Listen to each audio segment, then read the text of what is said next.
So டைரியா அப்படின்னு சொன்னால் as work நான் வச்சுக்கோ அப்போ ஃப்ரீக்வன்சி பேசிஸில் வந்து இருக்கும் அப்படின்னு ஒரு டபிள்யூ டெஃபினேஷன் கொடுத்துருக்கு. ஆனால் வந்து குவான்டிட்டி வந்து 2 வெயிட்டில் வந்து 200 400 இந்தியன் நைட்டில் வந்து 400 இந்தியன் நைட்டில் இருக்கு.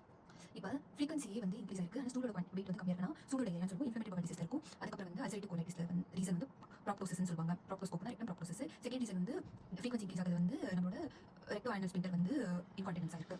ஓகேவா? அப்போ கான்ஸ் வந்து பெயின் இருக்குது, அல்சரேட்டிவ் வந்து பெரிய டைரியா இருக்குது. ஆஸ் ஒர்க் ஃப்ரீக்வன்சி முடிச்சு இப்போ டைம் பற்றி பார்க்கலாம். டைம் அப்படின்றது வந்து 2 வீக்ஸ் 4 வீக்ஸ். இதில் வந்து பர்சிஸ்டன்ட் டைரியா சப்ஜெக்ட் டைரியா அப்படின்னு டிஃபைன் பண்ணுறாங்க. 4 வீக்ஸ் மேலே இதே டைரியா காப்பி பண்ணி கான்சிஸ் அல்சரேட்டிவ் கோலைட்டிஸ் இருக்கலாம், டிபி கோலைட்டிஸ், சிலியக்ஸ் ப்ரோ இருக்கலாம். லெஸ் தென் 2 வந்து நான் இன்ஃபெக்டிவ் அப்படின்றது வந்து டக்ஸாலா இருக்கலாம். ஏஎம்எம் டைம்னா ஏஎம் அப்படின்னா ஆன்டிபயோட்டிக்ஸ். அதுக்கப்புறம் வந்து மெக்னீஷியம் இருக்கிற ஆன்டாசிட்ஸ் கொடுக்குறது. அதுக்கப்புறம் நம்மளோட மெட்ஃபார்மின் இது எம்சிக்யூ ஐனைல. அதுக்கப்புறம் இன்ஃபெக்டிவ் ஏரியாவில் வந்து ட்ராவல்ஸ் ஏரியா என்டியோடாக்சிஜனிக் ஈகோலை வந்து ட்ராவல்ஸ் ஏரியா காஸ் பண்ணும். இன்னும் காம்ப்ரமைஸ் ஸ்டேட்டில் வந்து என்னென்ன கிரிப்டோஸ்போரிடியம், மைசோஸ்போரிடியம் வந்து காஸ் பண்ணுது. அதே வந்து ஃபுட் வந்து நான் வந்து சாப்பிட்டா தவிக்கிறது வந்து சீரியஸ்னால சைனீஸ் ஃப்ரைட் ரைஸ், அதே வந்து ஐஸ்கிரீம் சால்மோனெல்லா, அதுக்கப்புறம் வந்து மைனஸ்னா வந்து ஸ்டாஃப்லோகோக்கஸ் ஆரியஸ். இது மட்டும் இல்லாமல் டேக்கரில் இருக்கவங்க வந்து அதாவது டைலசிஸ் கீமோதெரபியில் ஒரு நாள் போயிடுவாங்க. அவங்க வந்து நர்சிங் ஹோம்ஸ் இருக்குது, அதாவது ஓல்டேஜ் ஹோம்ல இருக்கவங்களுக்கும் வந்து வரும்.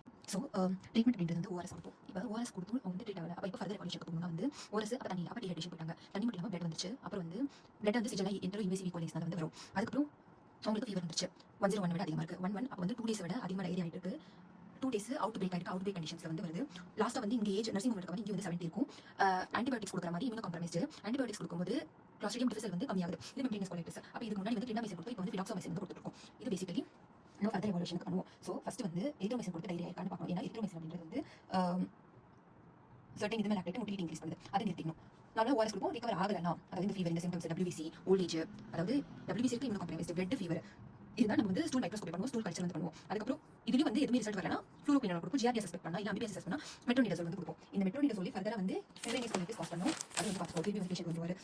ஸோ க்ரானிக் டைரியா அப்படின்றது வந்து மோர் தென் 4 வீக்ஸ். ஸ்மால் இன்டெஸ்டைனில் எல்லா என்சைம்ஸ் எல்லாம் டெக்ஸிக்ரேட்டிவ் ஃபுட் 9 மிச்சம் போது வந்து 1.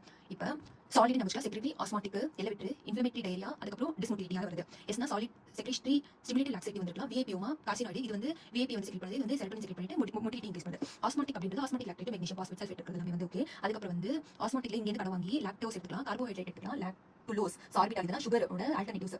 இதெல்லாம் வந்துச்சுன்னா முடிச்சு. அதுக்கப்புறம் ஐ அப்படின்றது வந்து இரிட்டேட்டிவ். அப்போ இது inflammatory Powell disease inflammatory Powell disease வந்து கான்சர் அல்சரேட்டிவ். அதுக்கப்புறம் இன்னொன்று லாக்டிஃபெரஸ் கார்னிஃபெரஸ் அப்படின்னு சொல்லிட்டு 4 டைப்ஸ் இருக்கு. இது டவுட் பார்த்துக்கோ. இன்ஃபெக்ஷனா இன்வேசிவ் பாக்டீரியல் வைரஸ் பாராசைட். அதுக்கப்புறம் பிரெயினஸ் அதாவது அவுட் கண்டிஷன்ல பிரெயின் என்ற இடத்துல வந்து நடந்திருக்கு. டிஸ்மோட்டிலிட்டி அப்படின்றது வந்து irritative bowel disease hyperthyroidism sympathetic activity அதாவது பாராசிம்பத்தட்டிக் டிசீஸ் வேகோட்டமி. அதுக்கப்புறம் ஆயில் வந்து ஸ்டியர்டோரி. அப்போ வந்து 7 கிராம் per day வந்து இருந்துச்சுன்னா அப்போ பேங்க்ரியாட்டிக் லைபேஸ் வந்து க்ரோனிக் பேங்க்ரியாட்டிக் டிசீஸ் இருந்துச்சுன்னா லைபேஸ் வந்து கம்மியாக அதனால இதாகுது. அது மட்டும் இல்லாமல் 7 வந்து நம்ம இப்படி எழுதிக்கலாம். அப்போ வந்து டியோடிமோட குளூட்டன் வந்து என்ன பண்ணுதுன்னா குறைச்சிருது. அப்போ டியோடினம் வந்து எதுவுமே அப்சர்வ் பண்ணுறது கிடையாது. அப்போ சீலியாக் C for celiac. அதுக்கப்புறம் லாக்டியல்ஸ் வந்து கம்மியாகுது. அதாவது இன்டெஸ்டைன்ல வந்து ஃபேட் அப்சர்வ் பண்ணுறது லாக்டியல்ஸ். அப்போ பிரைமரி செகண்டரி லாக்டியல்ஸ் வந்து அப்ஸ்ட்ரக்ட் ஆகிறதுனால வரும். ஸோ சாலிட் வரைக்கும் முடிச்சாச்சா. இப்போ டைரியா வந்து ஸ்மால் இன்டெஸ்டைன் லார்ஜ் இன்டெஸ்டைன் இருக்காங்க. எப்போ ஸ்டார்ட் பண்ணுற ஃப்ரீக்வன்சி மாதிரி இங்கே வந்து ஃப்ரீக்வன்சி அப்போ வெயிட் இது வந்து ரொம்ப வால்யூமா இருக்கும், இது வந்து கம்மி வால்யூமா இருக்கும். ஃப்ரீக்வன்சி பார்க்கும்போது கம்மி வால்யூமா இருக்கும், நிறைய ஃப்ரீக்வன்சியாக இருக்கும். அதுக்கப்புறம் ஃபன் ஞாபகம் வரும். அப்போ ஃபட் வருது. யூ அப்படின்றது வந்து அர்ஜென்சி, இதில் வந்து அர்ஜென்ட் இருக்குது, கொஞ்சம் நேரம் கழிச்சு கூட போயிடுவான். அதுக்கப்புறம் டி அப்படின்றது வந்து டெனிஸ்மஸ் அதாவது பெயின் வந்து ஆகும். அப்போ இங்கே வந்து பெயின் வந்து இருக்கும். அதுக்கப்புறம் எம் ஞாபகம் வச்சுக்கோ. எம் அப்படின்றது மியூக்கஸ், இதில் வந்து அதிகம் மியூக்கஸ் ஆகும், இதில் வந்து மியூக்கஸ் பிரசன்ட் இருக்கும். பிளட் வந்து 2 இருக்கும், இது வந்து மைனிங் வந்து ஹெமடாக்சிஸியாகவும் வந்து இருக்கும். அதுக்கப்புறம் past history test highs and table வந்து பார்ப்போம். இங்க பிளட்ல முடிச்சதால இங்க வந்து பிளட் இருக்கான்னு பார்ப்போம். மியூக்கஸ் வந்து ஃபேட் இருக்கும், இன்ஃப்ளமேட்டரி பவல் டிசீஸ். சோ இங்க வந்து ஹிஸ்ட்ரி வந்து டெனிஸ்மஸ் இருக்கு, பிஃபோர் ஃபுட் வலிச்சிட்டு இருந்தா ஆஃப்டர் ஃபுட் வலிக்கல அப்படின்னு இருந்துச்சா. ஓகேவா? இப்போ லாக்டோஸ் சுக்ரோஸ் சால்பிட் எல்லாம் கம்மி பண்ணி பார்க்கறோம்.